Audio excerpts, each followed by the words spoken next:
Boa noite a toda a gente. Só vejo 10 pessoas e uma quarta invisível. Sim, mas temos 19, as outras estão escondidas. Muito bem.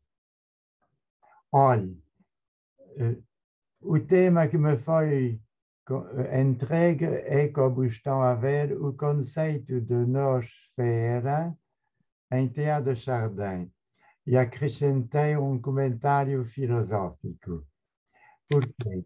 Porque, em vez de ler o que já leram, pensei interessante, oxalá que sim, apresentar uma espécie de análise filosófica sobre o modo como trabalha o pensamento.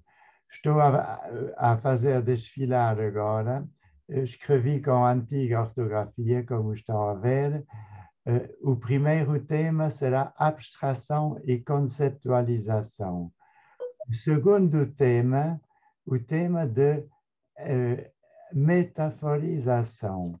Isso, esqueci-me de fazer.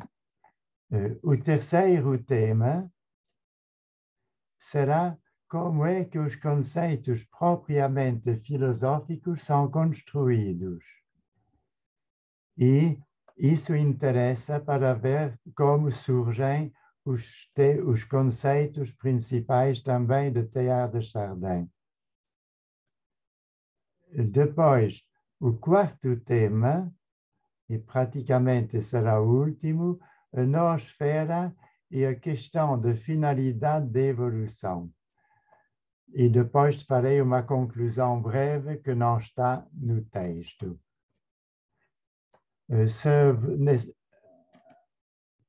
Outra vez tenho onde desapareceu o texto, Antônio. Não, isso está no texto. Não, mas não o vejo eu. Então, mas o que é isto que está aqui? Bem, desapareceu do meu esquema. Mas o Michel agora meteu outra coisa. Sim, exatamente. Então, veja lá, eu não posso, eu não sei o que é que fez. Eu. É o que eu digo, daqui a bocado estamos a ver a sua conta bancária. Oxalá que eu possa engordá-la. Ora bem, aí está o texto. Cá está. Bom, não, mas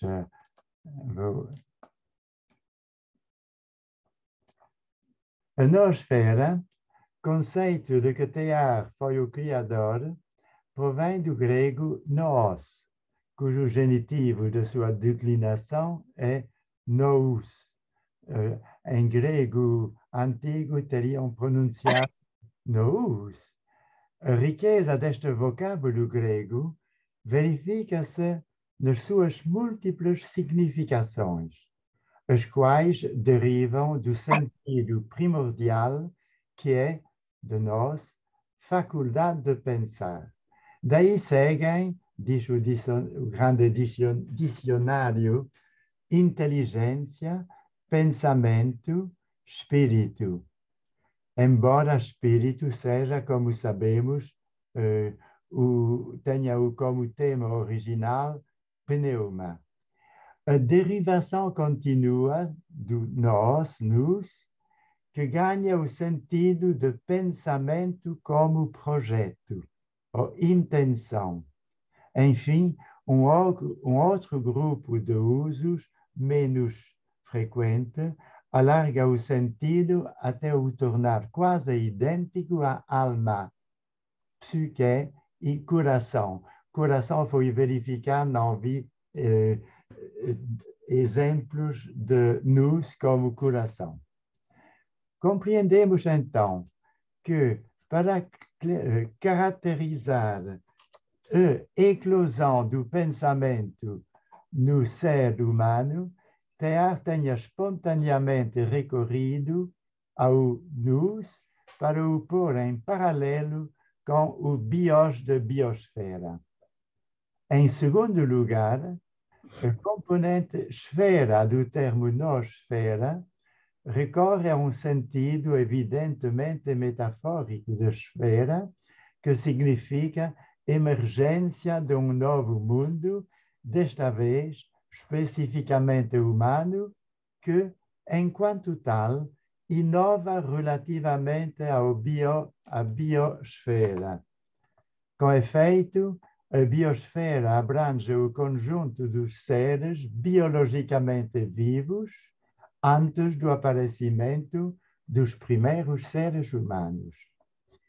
A noosfera caracteriza-se pelo aparecimento de seres biológicos dotados pela primeira vez na Terra de uma, pelo menos mínima, capacidade de pensar. Tenciono neste primeiro parágrafo verificar como se funciona o pensar, seguindo agora um itinerário de estilo filosófico em vista a descrever, de modo largamente sintético, a maneira como o pensamento opera concretamente no ser humano. Não se trata de percorrer uma história de tipo paleontológico, mas mais de estilo filosófico. Esta história destina-se também a compreender o que Teilhard entendia quando anunciava a emergência de noosfera na história do mundo. O que se deve dizer do pensamento é que este procede espontaneamente de uma certa operação de abstração a partir do real. No surgimento dos primeiros seres humanos, esta operação é, com certeza, ainda muito incoativa, mas sem abstração não haveria linguagem. Nota-se que, a exercer-se, o pensamento não necessita de uma consciência reflexiva de sua própria operação mental, é evidente. Em primeiro lugar, deve-se reconhecer que a operação de abstração está ligada à linguagem. É evidente que podemos pensar sem falar de viva voz, mas isso não significa que a linguagem esteja ausente do pensamento. Noutros termos, fora da linguagem, o pensamento humano não seria possível. Este é um tema discutido na psicologia e na fenomenologia. Um autor como Hans-Georg Gadamer, fundador, ou novo fundador da hermenêutica na Alemanha, mostrou no seu tratado hermenêutico Verdade e Método, Wahrheit und Methode, de 1960, que não há pensamento sem linguagem. Merleau-Ponty já tinha escrito também que a palavra é o acabamento do pensamento. La parole est l'achèvement de la pensée. Como apresentar, então, a operação mental da abstração? Abstrair consiste em forjar conceitos mediante uma passagem pelo universal. O que significa isso? Antes de progredir, é preciso lembrar que uma sensação, uma percepção ou uma intuição sensível é sempre individual e, a este título, não é totalmente comunicável. O indivíduo pode viver numa situação de empatia que o põe em contato com outro indivíduo. Por exemplo, um bebê ou uma criança que viaja de avião, foi um caso que nos foi relatado pelo pediatra, com outro indivíduo. Por exemplo, um bebê que viaja de avião com a sua mãe pode começar a chorar simplesmente porque sente que a mãe tem medo da viagem aérea. Já no mundo animal, eu vi isso também, existe este fenômeno de empatia. Por exemplo, quando falece o dono de um cão, o animal fica perturbado com a sensação da ausência do dono. Todavia, este caso não é momento de pensamento, mas de atitudes sensíveis que permanecem sempre individuais. É apenas com a linguagem que advém o acesso a conceitos, sem vista a conseguirem partilhar, em vista a conseguirem partilhar experiências mediante uma compreensão recíproca. Comunicar pela linguagem só é possível quando superamos as impressões sensíveis, sempre individuais, para o nível de uma certa universalidade. Por exemplo, falar de uma mesa exige a passagem pelo conceito universal de mesa, que consiste em abstrair, isto é, em retirar mentalmente, a partir de uma ou várias experiências intuitivas e individuais de objetos, uma determinada semelhança intuitiva ou funcional que, elevada ao nível da linguagem num determinado grupo humano, se exprime como conceito, aqui o conceito de mesa. O conceito é, portanto, uma representação mental de um dado real. Enquanto mental, torna-se universal.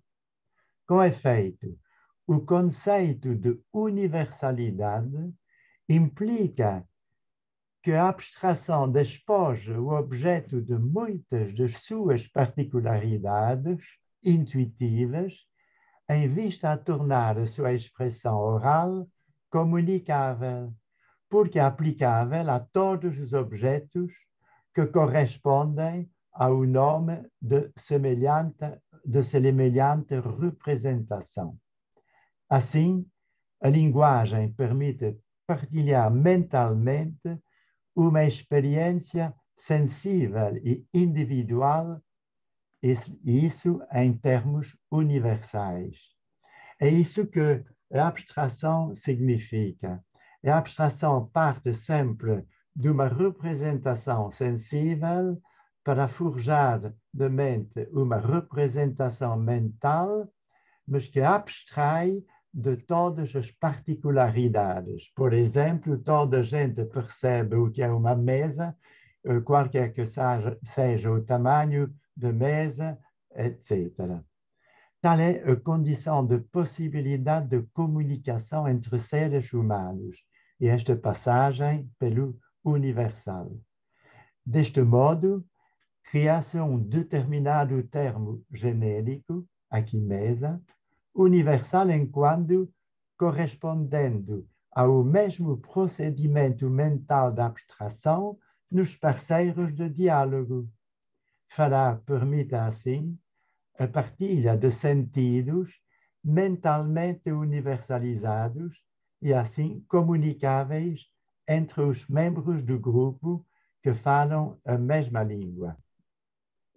Esta simples descrição do processo de abstração está na base da linguagem, que permite a comunicação graças ao ato de dizer de modo universal uma experiência sempre singular ou individual. O mistério da linguagem humana consiste na eclosão de uma comunicação mediante o sentido universal dos termos que a linguagem formou e que são objeto de aprendizagem. Por isso, o que se chama a língua materna é sempre recebida e aprendida, nunca criada. Noutros termos, a aprendizagem da linguagem é, ao mesmo tempo, a condição de possibilidade de comunicação mediante o recurso a termos universais graças ao procedimento de abstração. Evidentemente, quem fala não precisa de saber que para este efeito, recorre a termos universais que estão na origem do pensamento e tornam possível a comunicação. Mas a consequência incontornável do procedimento de abstração deve ser posta em relevo. No pensamento humano, é sempre com termos universais que a linguagem tenta descrever vivências individuais. Neste parágrafo, quero sublinhar a oposição entre universal e individual. Esta expressão, tentar descrever as vivências individuais, é rigorosamente pertinente, porque, tal como se reconheceu desde Aristóteles, a linguagem nunca consegue comunicar totalmente o que cada ser humano vive na sua individualidade. A alegria é um conceito universal, na medida em que se aplica, ou como se diz, se refere a milhões de maneiras individuais de a viver. Ora, as diferenças individuais de viver a alegria, o sofrimento, a dor, fazem com que seja, em geral, necessária uma longa descrição oral para fazer compreender pelos outros nos seus traços individuais. Noutros termos, os primeiros filósofos, como Aristóteles, reconheceram que é impossível transcrever mentalmente a vivência individual dos outros. E mesmo assim, esta comunicação de vivência individual nunca alcança um total êxito. É o que Aristóteles e os seus discípulos exprimiram do seguinte modo: do individual nunca é possível ter um conhecimento exaustivo, precisamente porque o conhecimento do individual se faz pela mediação de conceitos universais. A faculdade do pensamento que Teilhard evoca pela criação do conceito de noosfera implica a capacidade, pelo menos incoativa e reflexiva, de entender mentalmente o referente dos vocábulos aos quais outros seres humanos recorrem, mesmo na ausência do seu referente, okay? Do referente do vocábulo. Noutros termos, podemos falar de mesa que outros viram sem presenciar a mesa. Pela aprendizagem, a inteligência animal pode, com mais ou menos êxito, referir-se a objetos conhecidos pela aquisição do reflexo condicionado, mas nunca a sua comunicação passa pela capacidade de abstrair conceitos universais em vista à sua comunicação linguageira. Por dar um exemplo cômico, uma vez um experimentador de psicologia animal pôs num quarto um macaco, havia no quarto um pau, do outro lado uma mesa, a mesa, uma cadeira e também uma banana pendurada no teto. E então, pelo buraco da fechadura, o experimentador tentou ver o que fazia o animal. A anedota, mas não é da experiência, respondeu que o observador, pelo buraco da fechadura, via o olho do macaco do outro lado. Mas isso não é a resposta correta. Vê-se inicialmente o animal que tenta saltar para apanhar a banana e depois desliga, mas quando tem na mesma visão ótica, a mesa, a cadeira e o pau e a banana, põe diretamente a cadeira na mesa, apanha o pau e apanha, toma o pau e apanha a banana. Isto é, a comunicação animal é sempre individual e nunca passa pela fase de abstração dos conceitos. Agora, como é que os conceitos são compreendidos? A capacidade criativa do pensamento humano é extraordinária. É legítimo exprimi-la sob o alcance do conceito de metaforização. Com efeito, a realidade é tão profunda e misteriosa que exige muitos conceitos para chegar a compreendê-la. Notemos que estamos ainda aquém da entrada no mundo da ciência propriamente dita. É preciso, antes de mais nada, reconhecer que o processo de abstração tem vários níveis de abstração.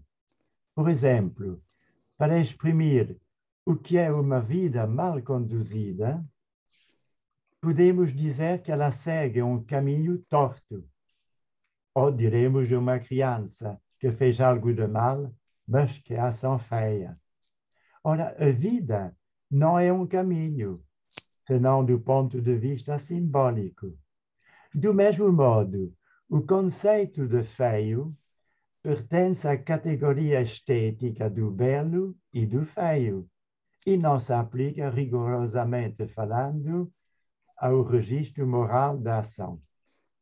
Contudo, quando o profeta Isaías chama as pessoas com esta expressão, endireitem os vossos caminhos, toda a gente percebe imediatamente a expressão. E não é necessário comentar explicitamente que não se fala de um caminho campestre e que esta expressão não deve ser entendida de modo literal. Percebe-se imediatamente que se trata de um caminho no sentido simbólico. Este sentido simbólico é sempre segundo, enxertando-se no sentido primeiro dito literal da palavra proferida. Com efeito, a característica do símbolo consiste sempre em levar o sentido além do sentido literal, o qual se tornou aberrante na medida em que serve apenas de ponto de apoio para orientar a atenção para o segundo nível de sentido, que seria inacessível sem a transformação realizada sobre o sentido literal. É evidente inadequação do sentido primordial quando digo endireitei os vossos caminhos. Então, endireitar o caminho não é ir à floresta e trabalhar como o lenhador. Portanto, o termo simbólico reposa numa evidente inadequação do sentido primordial que nos convida a compreender algo de indizível sem o recurso a esta aparente inadequação do sentido literal. A linguagem simbólica dá origem a uma criação de um sentido inovador. As palavras usadas de modo simbólico são metáforas. Noutros termos, a metáfora é um símbolo linguístico. A metáfora é, portanto, um símbolo de natureza linguística, porque o registro do símbolo não se limita ao universo da linguagem. Noutros termos, existem muitos símbolos que não são metáforas. Existem, por exemplo, os símbolos oníricos estudados na psicologia e psicanálise. Do mesmo modo, as artes do espaço, pintura, escultura e arquitetura, exprimem-se simbolicamente pelo material utilizado, pelo desenho e pela cor. Contudo, o campo de metáfora, isto é, do simbolismo na linguagem, é extraordinariamente extenso. Existem expressões e termos metafóricos, como narrativas metafóricas, entre as quais se encontram as fábulas e os mitos. Do modo mais geral, toda linguagem poética é metafórica, uma vez que a essência da poesia consiste na criação de metáforas inovadoras que nos fazem ver e descobrir de outra maneira e de modo inovador a realidade natural, humana e também espiritual. Espiritual, por exemplo, o Pai Nosso que está no céu. Qual é o sentido desta expressão que é evidentemente uma metáfora e que normalmente ou nunca um pai está no céu. E se ele é pai, ele está na terra. Ou pode ser um pai morto que está no céu, isso sim. Mas é por isso que o pai no céu é uma expressão inadequada que leva a nossa atenção para uma paternidade que não é a paternidade humana. A expressão o pai no céu é uma expressão inadequada na medida em que nenhum pai normalmente vivo está fora da vida terrestre.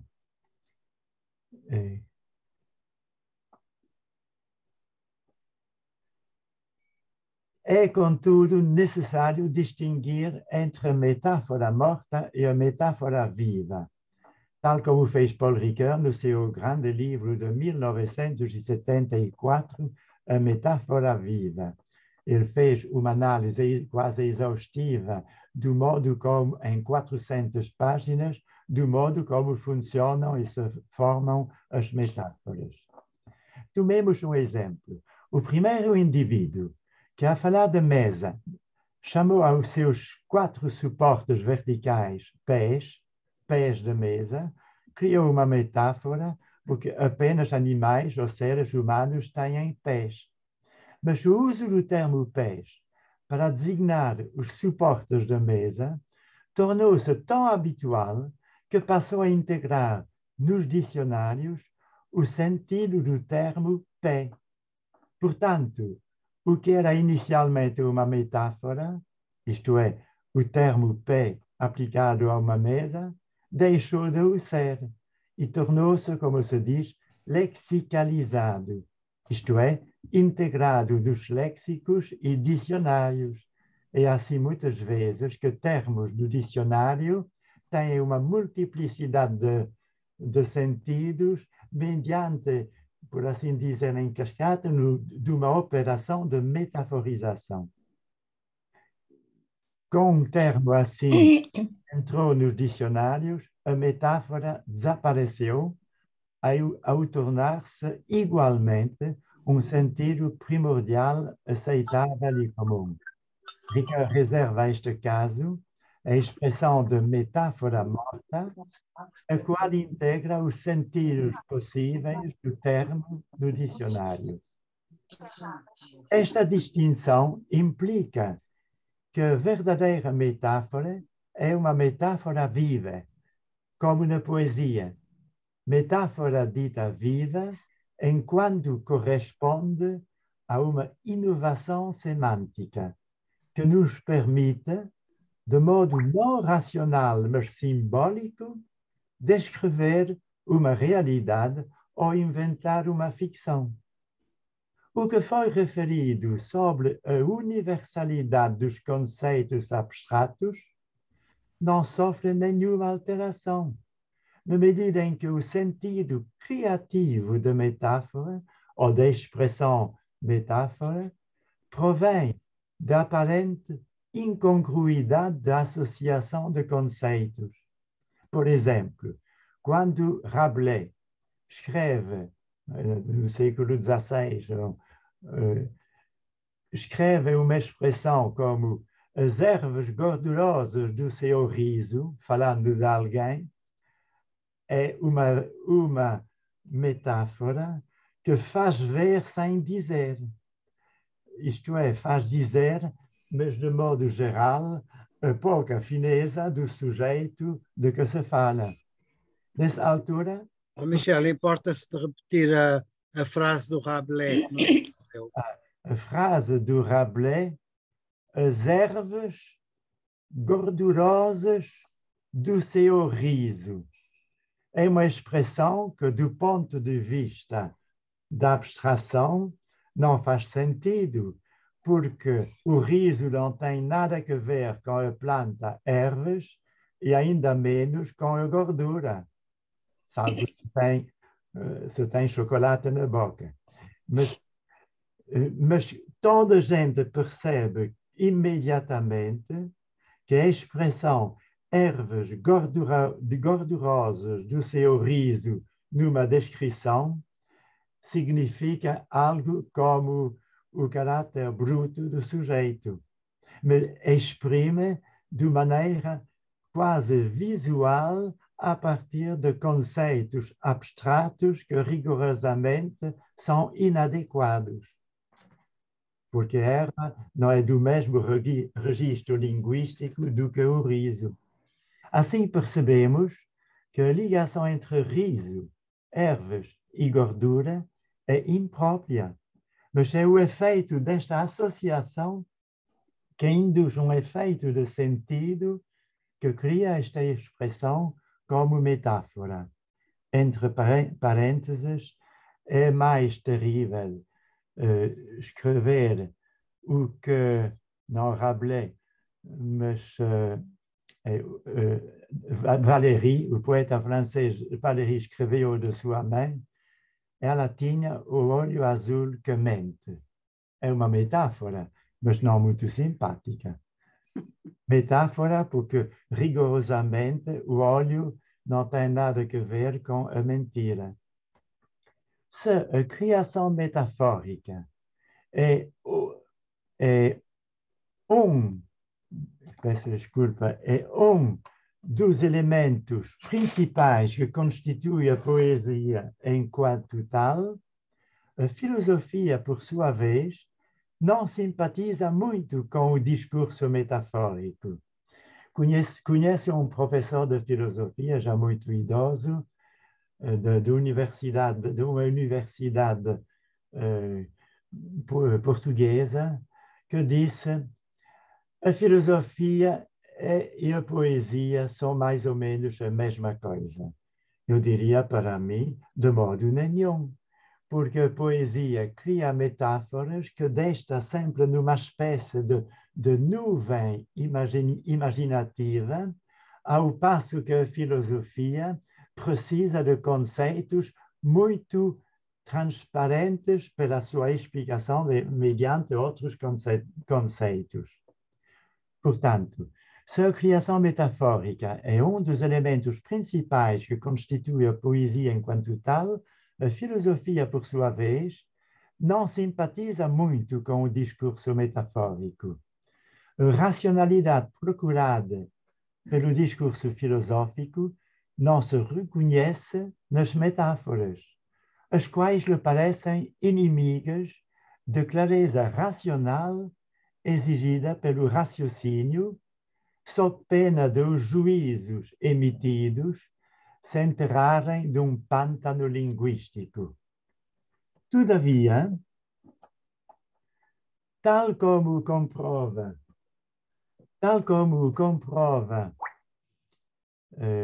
a expressão que acaba de ser proferida, o pântano linguístico, a metáfora está presente no discurso filosófico, mas apenas enquanto expressões que não quebram a linha de racionalidade do discurso. O que é que eu quero dizer aqui? É que Teilhard de Chardin é um gênio de invenção metafórica. Mas a diferença é por isso que alguns disseram que a linguagem de Teilhard de Chardin é mais poética do que filosófica ou científica. Eu direi que não. Parece-me importante sublinhar conjuntamente a necessidade de manter firme a racionalidade do discurso filosófico e necessidade de aceitar que esta racionalidade pode enriquecer-se com a introdução de expressões metafóricas, desde que tais expressões não transformem pouco a pouco o discurso racional numa história mais próxima da poesia ou do mito do que de verdade acerca da realidade que se procura desvendar. No seu último período criativo, o filósofo Martin Heidegger, filósofo que nos anos 80 era quase considerado como o ideal da filosofia em determinadas universidades portuguesas, nomeadamente em Coimbra, o filósofo Heidegger recorreu tanto à metáfora que o seu discurso foi tão poético que parecia ter rompido o fio que separa a filosofia da poesia, tornando-se quase místico e puramente individual. Isto é, Heidegger falava do ser e da existência em termos, eu diria, muito mais poéticos e místicos do que filosóficos. Será que as presentes considerações nos afastam de Teilhard de Chardin? Pelo contrário, direi, porque Teilhard domina a linguagem com uma invulgar capacidade literária. Capacidade mesmo tão extraordinária que levaram, como já disse, alguns dos seus críticos a considerarem que o seu pensamento parece mais próximo da poesia que do discurso racional. Chegaram então a afirmar que Teilhard é mais poeta que cientista ou filósofo, como se ele não soubesse fazer a distinção entre a racionalidade do pensamento filosófico, a beleza da literatura e o rigor da análise científica. Se fosse verdade, os seus escritos teriam tido saltos indevidos a partir das suas metáforas, o que, em nosso entender, não é o caso, porque a sua criatividade metafórica está sempre ao serviço de uma exposição de tipo racional. E agora, a partir dos conceitos e de uma breve descrição do funcionamento das metáforas, que dão origem a conceitos, eu diria, que provêm eles próprios de metáfora, falta falar da relação entre metáfora, o trabalho de metáfora, e a construção do conceito filosófico ou de todas as ciências, mesmo das ciências empíricas. Este parágrafo tem dois objetivos. Por um lado, indicar o que foi o ambiente cultural do jovem Teilhard, estudante de filosofia.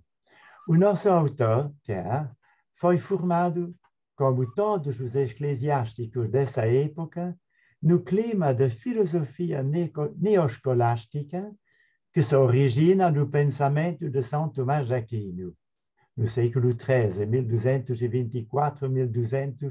1224-1274. A pedido do Papa Leão XIII, todas as universidades católicas foram convidadas a participar no ensino de tomismo autêntico mais genuíno. Foi época de grandes figuras como o dominicano Antonin Gilbert Sertilange e os contemporâneos de Théard, Jacques Maritain e Étienne Gilson. As considerações que se seguem mostram o meio filosófico no qual o jovem Théard cresceu. A filosofia retomava o caminho do próprio Tomás de Aquino, a filosofia neoscolástica, e fazia-o ao mergulhar em primeiro lugar na metafísica de Aristóteles para integrar as suas categorias num sistema mais vasto, integrando o tema de participação de Platão, assim como a conceptualização de Aristóteles. Sobre isso não vamos comentar muito. Tomás de Aquino foi genial no seu tempo. Evoquemos apenas 3 pares conceituais, eu devia dizer os três pares conceituais à volta dos quais gravita toda a teoria de Tomás de Aquino que Théard teve que estudar. Na verdade, não tive o tempo nesta apresentação, poderei completá-la para fazer, senão, a análise de 2 binômios conceituais. Em primeiro lugar, o binômio forma e matéria. Estes 2 conceitos, que percebemos aparentemente imediatamente, permitem compreender a estrutura finita das realidades do nosso mundo. O nosso conhecimento humano aborda as realidades a partir daquilo que são do seu aparecer. É a forma. É com efeito, pelo processo de abstração que conseguimos apreender a essência de uma coisa qualquer. Uma mesa, uma pessoa, uma lanterna, etc. A nossa mente abstrai das realidades a sua forma, mas tenhamos cuidado. A forma aqui não é a forma sensível e concreta do objeto a conhecer, mas uma maneira dos objetos se tornarem conhecidos. A forma é o conceito de forma que corresponde ao objeto real enquanto desprovido de sua materialidade e integrado na mente humana. É isso que é preciso perceber. O conceito filosófico de forma implica, evidentemente, que cada objeto tenha uma forma sensível, mas enquanto filosófico, o conceito faz abstração de todos os elementos secundários que o objeto apresenta, faz abstração de cor da mesa, etc., para dizer o que é a realidade. Então, o conceito de forma corresponde ao objeto real enquanto desprovido de sua materialidade integrado na mente humana. Notamos assim que todo o cuidado que a forma não é, notemos assim com todo o cuidado que a forma não é a forma concreta, visível e tangível do real, mas a sua essência, isto é, o que faz com que ele seja o que ele é. De modo semelhante, a matéria não é a matéria concreta do objeto. Não é, por exemplo, a madeira, o plástico ou o aço, mas ela é o princípio da individuação. A forma é aquilo que diferencia, por exemplo, um cão de um outro animal, ao passo que a matéria não tem aqui nada de material. Mas ela é o princípio filosófico que faz com que haja mais do que um cão numa determinada raça canina. Portanto, a matéria é o princípio não material de individuação. De onde vieram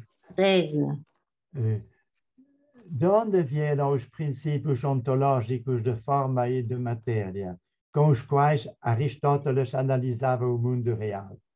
Eles provêm do conceito banal de forma de um objeto, de forma sensível, mas que entrou num processo de metaforização em virtude do qual a forma já não é a forma concreta dos objetos, mas uma maneira de diferenciar o que os objetos são na sua diferença cognoscível e ontológica.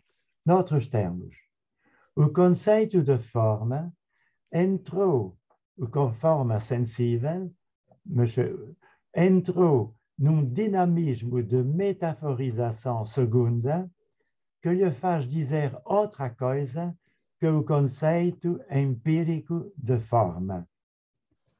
Do mesmo modo, o conceito ontológico de matéria entrou num processo de metaforização que já não retém do objeto a matéria concreta de que é formado, mas tornou-se o princípio que mostra a sua finitude na medida em que não é único na sua espécie e não foi criador de si próprio. Estão a ver? A dificuldade é que forma e matéria parecem relativos a coisas sensíveis e o são, mas explicam de outro modo que análise visual. Do mesmo modo, o binómio central de Tomás de Aquino, aquilo pelo qual mais se diferencia de Aristóteles, é o do ato e da potência. Mais uma vez, tenhamos cuidado. O ato para Tomás de Aquino não se refere aqui a um ato enquanto produto do agir. Ele é ontologicamente o ato de ser, ou o ser em ato.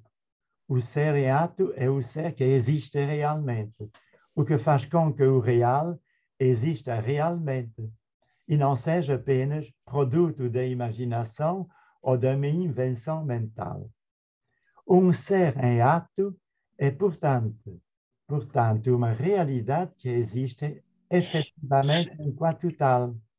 Opõe-se, enquanto tal, ao ser em potência, isto é, a um ser apenas possível, mas não real. Por exemplo, podemos pintar um unicórnio, as crianças gostam muito, enquanto pintura, o unicórnio é real, é uma boa. Enquanto pintura, ele é real na medida em que é uma boa ou má pintura. Enquanto unicórnio, ele é unicamente uma possibilidade, um ser em potência que nunca poderá tornar-se um ser em ato. De novo, assistimos na filosofia à formação de conceitos, por assim dizer, duplamente abstratos. Com efeito, a noção de ato provém da abstração a partir da experiência sensível de realizar atos concretos, voluntários ou não. Mas o ato, enquanto conceito filosófico em Tomás de Aquino, provém de uma nova abstração a partir do conceito de ato como experiência de agir. Deste modo, o termo ato entrou num dinamismo de metaforização pelo qual chegou a exprimir o princípio de realidade efetiva, não apenas realidade material, mas realidade de todas as realidades visíveis e invisíveis. Um ser que existe apenas em ato seria um ser absolutamente necessário, escapando ao facto de ter começado e sem possibilidade de desaparecer. Ele seria único. Pelo contrário, todos os outros seres que existem são seres em potência e em ato. Significa que a sua possibilidade os precedeu e que não se fizeram a si próprios. Os seres que estiveram, desculpem, em potência antes de ser seres em ato, são seres finitos, na medida em que provieram de uma possibilidade de ser, mas possibilidade que não se transformou por eles próprios em existência real, como ver em ato, como ser em ato. Em termos concretos, diremos que ninguém entre os seres humanos se deu a si próprio a sua existência. Percebemos todos a nossa existência recebemos todos a nossa existência sem a ter nem desejado, nem querido. Percebe-se assim que, para Tomás de Aquino, só Deus pode ser o ser existindo apenas em ato. Ele é criador de si próprio, nem sequer se pode dizer que foi criado, mas que ele existe por si próprio. Nos termos de São Tomás, ele é o único ser que existe como acto puro. Todos os outros seres existem primordialmente em potência antes de existirem em ato, o que significa que eram possíveis enquanto seres em potência antes de terem passado a existir, mas que precisaram da intervenção de um criador humano para criar utensílios, por exemplo, para existir. Duas conclusões surgem desta análise brevíssima. Todos os conceitos filosóficos principais foram o resultado de uma metaforização de uma experiência sensível e discernível. Por exemplo, para não repetir Tomás de Aquino, em Kant, o conceito de transcendental caracteriza-se como algo que existe a priori, antes de toda a experiência possível. Deste modo, este conceito filosófico de transcendental partiu da experiência concreta de algo que transcende, no sentido de superar outra coisa. Contudo, para se tornar conceito filosófico, o transcendental de Kant teve de passar pelo movimento de metaforização que o transformou num conceito filosófico unívoco que se torna como o eixo da inteligibilidade de todo o ser humano. Deste modo, vê-se que todas as filosofias constroem um discurso que privilegiam determinados conceitos fundamentais que, na busca da verdade, ocupam o cume do edifício racional de sua interpretação. Levanta-se a questão que não será aqui objeto de análise. Por que há tantas filosofias diferentes? Filosofias que até se contradizem. Em vez de responder, iremos apenas apresentar uma analogia. Uma paisagem muito larga pode ser vista por múltiplos observadores que se encontram ao mesmo tempo, eventualmente, em posições diferentes, um no norte, outro no sul, e cada um dos outros ocupando eventualmente um dos 360 graus à volta da paisagem. Tudo se passa como se a existência humana fosse esta paisagem, vista pelos observadores filósofos, procurando descrever a totalidade da paisagem na sua própria perspectiva.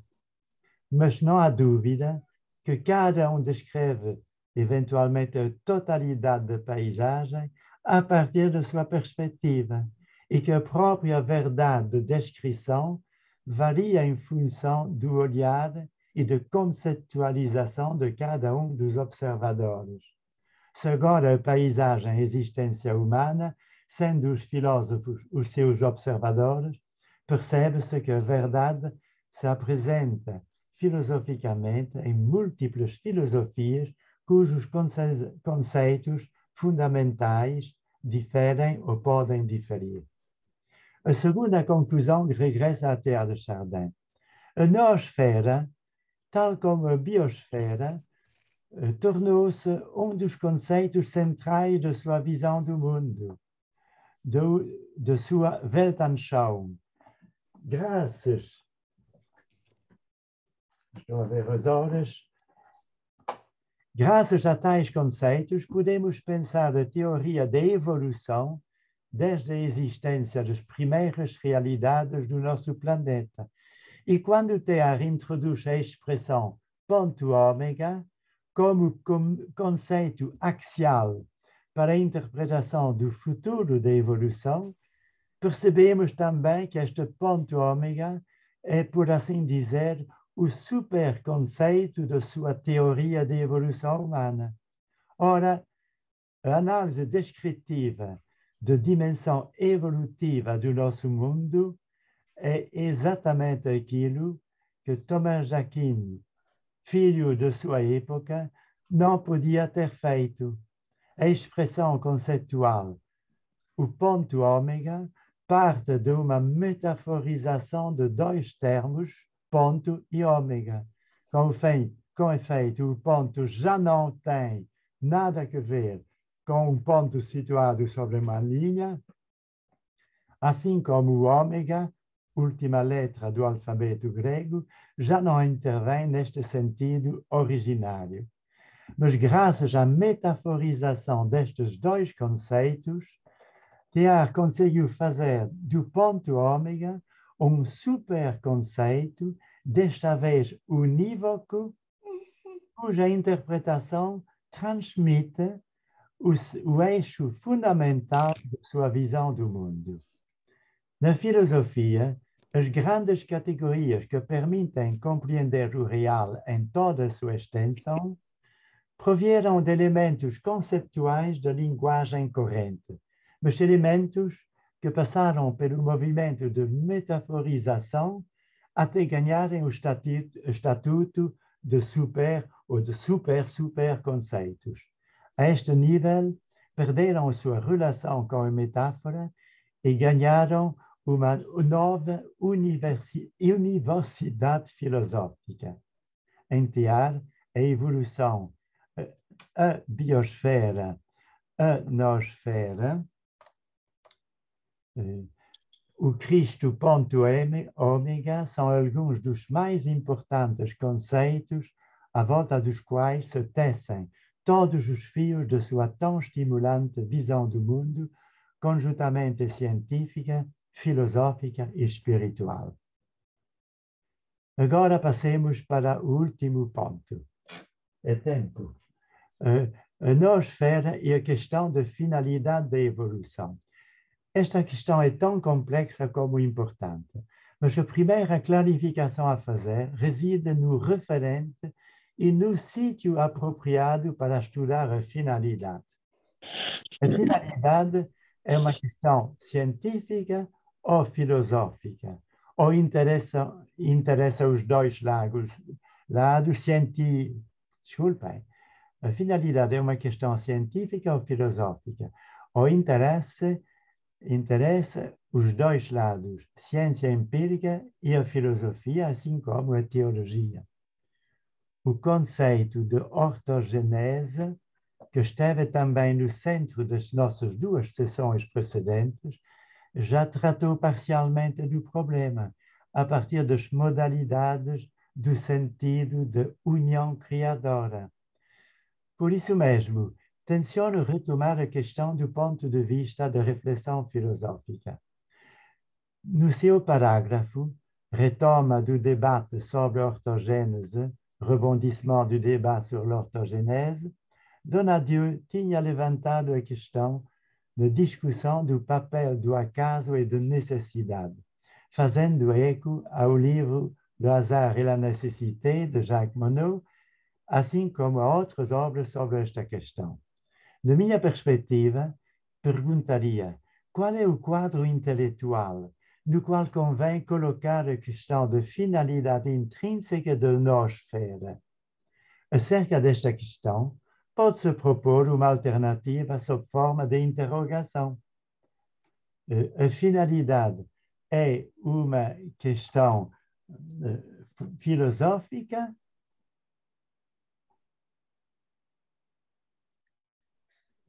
Já perdi.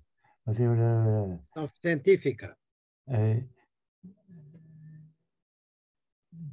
Acerca desta questão, pode-se propor uma alternativa sob forma de interrogação. Então, a finalidade tem o seu referente de natureza material ou é uma questão que se refere filosoficamente ao seu plano na esfera do seu agir? Citemos o livro de Donadieu, página 95 da tradução do nosso amigo Antônio Paixão, aqui presente. Obrigado.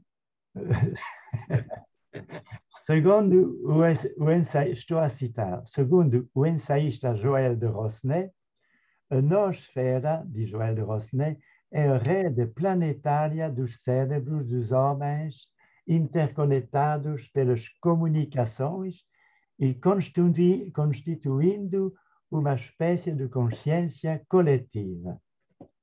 Ao abandonar-se, no sentido de ao entregar-se a esta audaciosa extrapolação do futuro da humanidade, Teilhard revelou-se o grande precursor do que mais tarde se chama prospectiva. Um dos fundadores deste passo, o francês Gaston Berger, reconhecerá, aliás, a sua dívida para com Teilhard numa obra publicada 10 anos após a morte deste, em que lhe consagra todo um capítulo. Fim de citação.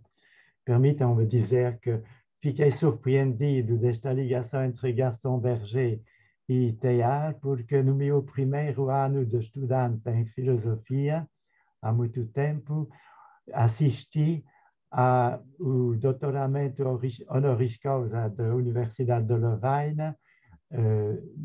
dado a Gaston Berger. Outra observação, imaginem que se conhecem Maurice Béjart, o grande coreógrafo, ele é o filho de Gaston Berger. Gaston Berger é o pai do coreógrafo Maurice Béjart. Béjart, que foi conhecido em toda a Europa e ao qual tive também a possibilidade de dar boleia para uma conferência que tinha organizado. Esta abordagem de nosfera, a partir da extrapolação do futuro da humanidade, parece escapar ao dilema que tinha posto. De que espécie de finalidade estamos a falar? De finalidade na natureza ou de finalidade inerente ao agir humano, tanto individual como coletivo? Em meu entender, o conceito de finalidade tem que ver, pelo menos primordialmente, com o devir humano. Com efeito, não há finalidade senão para uma consciência que age livremente. A finalidade de um projeto humano implica que se tenha consciência do fim escolhido e projetado, assim como de programação dos meios para o alcançar. Quando não há consciência em jogo para pensar e querer este fim, qual será o sentido da finalidade? Qual será o agente responsável por esta finalidade? Qual é então a finalidade da evolução de um processo que marca um progresso da biosfera?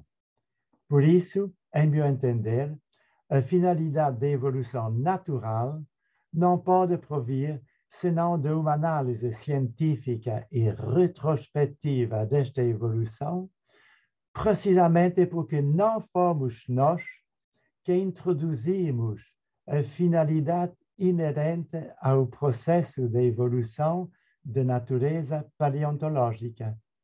Quem é que introduziu a finalidade quando se afirma que a evolução dos australopitecos tinha como fim o aparecimento da raça humana?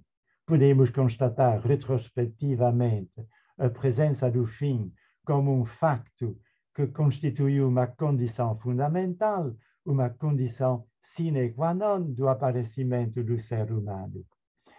Será que era a própria natureza que escolheu o ser progressivo, o ser progresso? O seu? O seu progresso, sim, desculpa. Parece-me que é. Sim, mas pode ser as duas coisas, na verdade. Ficou Mas, na mesma. sim, Ficou na mesma, eu não falo. a natureza não escolheu o facto de ser um progresso. A escolha natureza não escolheu o seu progresso. Mas para quem? Para que tipo de consciência é possível pensar que esta evolução do australopiteco tinha uma finalidade intrínseca, ou melhor dito, estava destinada a desembocar no aparecimento do ser humano? Será que faz mesmo sentido falar da presença de uma finalidade inerente à evolução da natureza? Aqui estou a aproximar-me do fim.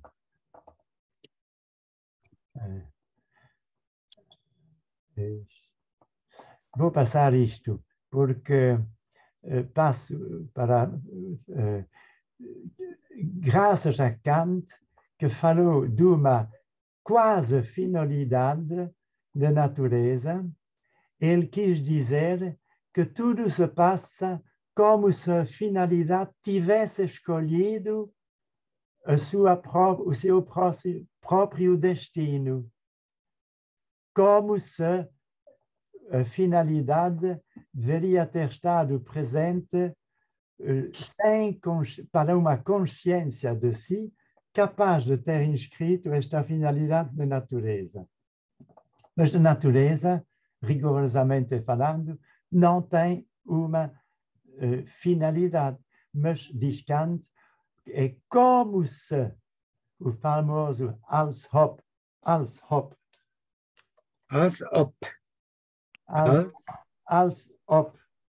vou tirar o S.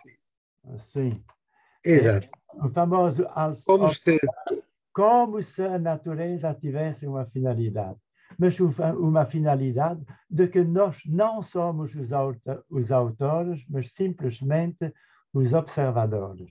Desta maneira, somos nós que, ao analisarmos a evolução da natureza, compreendemos como se ela obedece a uma finalidade. Somos nós que descobrimos nela uma finalidade de que não fomos os agentes ou criadores responsáveis. Este juízo de finalidade é nosso e devemos ter consciência que somos nós que interpretamos desta maneira a evolução da natureza. A meu entender, esta resposta de Kant é pertinente porque respeita o que a filosofia reconhece. O juízo de finalidade pressupõe sempre uma consciência agente que inscreve no real um projeto pelo qual assume a responsabilidade. Mas se nos colocássemos agora do ponto de vista da teologia da criação, seria possível reinterpretar de outro modo a finalidade da evolução. É o que Thiers faz várias vezes. A filosofia de Kant não permite esta reinterpretação porque, para ele, a existência de Deus não pode ser o resultado acessível através do estudo da razão pura, mas compreende-se apenas como postulado da razão pura prática.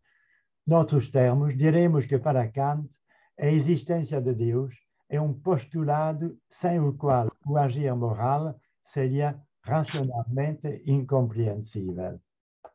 Contudo, se nos colocarmos no plano de uma teologia da criação, a perspectiva é diferente. Sabemos que a teologia é, na sua constituição, discurso que pressupõe a fé. A este respeito, houve dos anos 60 do século passado uma polêmica intelectual na Universidade Católica de Louvain, a minha universidade de origem, polêmica entre duas teses sobre a questão seguinte: será que para redigir discurso teológico cristão é preciso pessoalmente cristão? É preciso ser pessoalmente cristão? Na opinião de Étienne Gilson, grande estudioso de filosofia medieval, a resposta afirmativa impunha-se.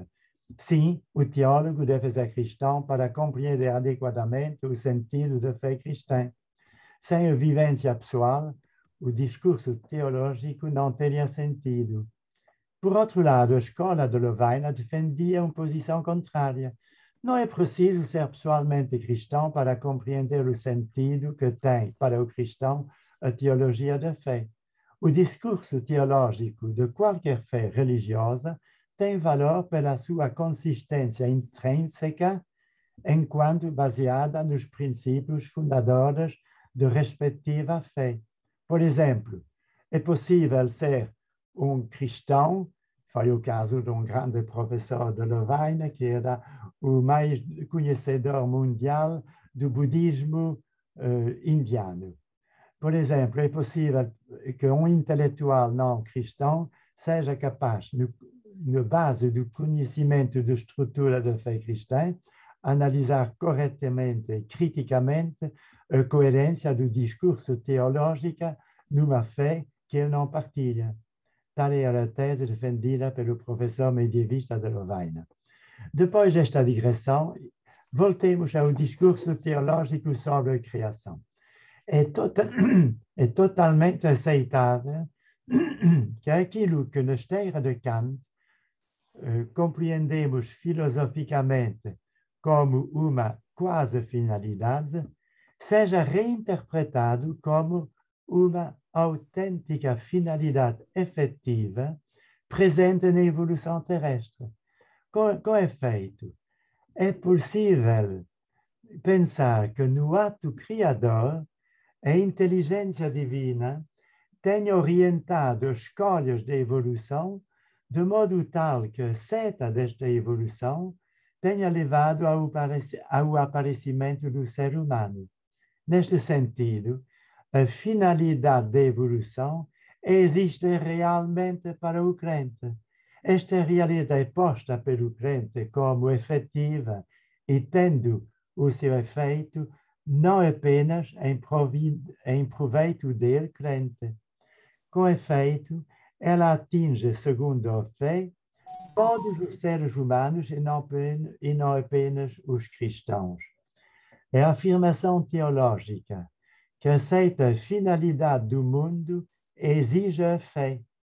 Contudo, a sua apresentação teológica deve também obedecer aos critérios racionais, sob pena de cair na fantasia.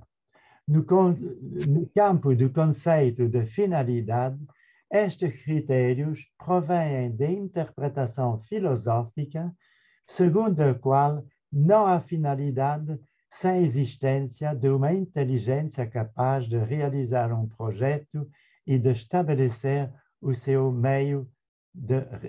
meios de realização. A conclusão de 10 linhas não está escrita. Vou dizer que a conclusão nos faz repensar a expressão magnífica de Teilhard de Chardin na expressão o ato criativo, que foi tema da análise há 2 ou 4 semanas. Teilhard de Chardin tem totalmente razão de falar e de descrever a união criativa, porque esta união criativa não refere explicitamente a condição intrínseca de finalidade na natureza humana. Mas ele tem razão em falar de união criativa tripla e, em meu entender, a genialidade de Teilhard é de corrigir, às vezes, conceitos não totalmente inadequados na ciência ou na filosofia, a partir de uma intuição extraordinária. Agradeço a vossa longa paciência. E nós agradecemos a sua longa, excelente exposição. Foi uma lição consoladora para os nossos espíritos, em que tivemos a oportunidade de arejar muitas ideias, e agora tem que assentar. Possivelmente o Michel vai nos mandar o texto. Sim, eu posso mandar amanhã. Então mande eu divulgarei o texto para as pessoas poderem revisitá-lo e servirem-se dele para arrumarem as suas ideias e prepararem daqui a 15 dias a sessão em que poderemos, espero, ter a oportunidade de dialogar com o Michel sobre estas coisas. O Michel vai estar cá 2 a 15 dias, não vai? Sim, no dia. Já não me lembro da data, mas não tenho nada. Já dizer, é no dia 8, dia 8 de março. Sim, sim. Muito bem, olha, agradeço em nome de todos os participantes e da nossa associação, porque o Michel não é parte pequena. Muito obrigado. Agradeço muito o seu trabalho extraordinário, permite-me dizê-lo. Aliás, só era de esperar que viesse uma boa lição de filosofia da parte de um grande professor de filosofia, não há dúvida nenhuma. António, muito obrigado, mas vou confessar uma coisa. Sim. Antigamente fazia improvisações, conferências improvisadas que não saía sempre mal.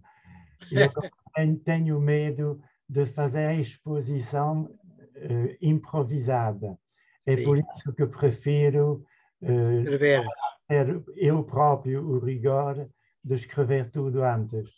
Mas isso só é positivo, porque primeiro conseguimos acompanhar lendo. Alô? Segundo, fica-nos um registro escrito. Não, eles estão a falar ainda. Quem será que está a falar ainda? Mas estão nas despedidas. Mas quem é que está a despedir-se já? É. Estão nas despedidas, é. Quem é que fala? Bom, já se despediu. Portanto, acho que isso é muito vantajoso termos. E depois a sua leitura não necessitava de estarmos a ler o texto, porque a sua expressão foi muito clara, mas com o texto pudemos acompanhar melhor. Então ficamos à espera de que me envie o texto para eu divulgar. Mais uma vez, muito obrigado. E vou encerrar a sessão, desejando a todos uma boa noite e até dia 8 de março, quando faremos então a discussão prática desta lição. Tá bom? Boa noite a todos. Boa noite e muito obrigado pela vossa paciência. Boa noite de Quaresma. Boa noite. Obrigado, igualmente. Boa noite. Boa noite. Boa noite. Boa noite. Boa noite desde Espanha. Adeus. Adeus. Adeus, Juan. Que bom ver-te. Feliz de veros a todos. Muito obrigado a Michel por incluir el texto. Para nós que não falamos muito bem português, é uma ajuda muito interessante e muito clara. Muito obrigado. Nada. Obrigado. De nossa parte, fazemos o possível. Então, vou encerrar a sessão. Boa noite a todos. Boa noite, obrigada. Obrigada.